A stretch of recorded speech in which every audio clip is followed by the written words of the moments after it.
Hey guys, welcome back to our channel. I'm back with a new video on how you can create an event on Facebook group. I'll be guiding you throughout this video. Make sure to watch this video till the end. So first of all, before getting started, make sure to update your Facebook application to the latest version, and also make sure to check your internet connection. So then head over to your Facebook application. After you open up your Facebook application, in the top right corner, tap on the try bar icon. Next interface will be directed to menu page. So right over here, tap on group. Once you're in this page, tap on your group, which is right on top. So after that, open the group page where you want to create a Facebook event. Once you open up your group page, this is what the interface is going to look like. You can see under the group name there are a list of options. So then right over here, you'll have to tap on event.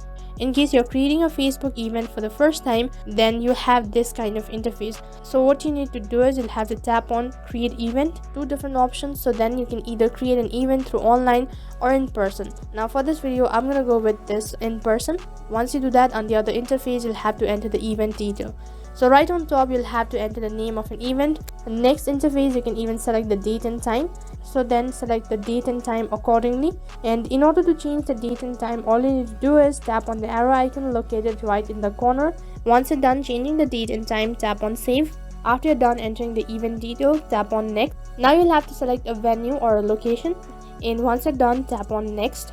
So then on the third interface, you can even give a brief description about your event. Now on the last interface, you have to review all of your information. So then make sure to go through it carefully, and in case if you have to make some changes, then you'll have to tap on the arrow icon located right in the corner, and then you can make some changes. You can see right at the bottom there is an option as invite all members of this particular group. In case you don't want to include all the members that is on your Facebook group, then what you can do is you can simply unmark this, and after that only few members will be notified about this particular event. And after that, tap on create event, which is right at the bottom. Once you're done, now you can even share the event on your Facebook story, Instagram story or post, or you can just share it through your link or messenger or many more. You can see that the event has been created on Facebook group, and that is how you can create an event on Facebook group. That is all for this video. I hope the video was helpful. Make sure to like, share and subscribe to our channel. Thank you for watching.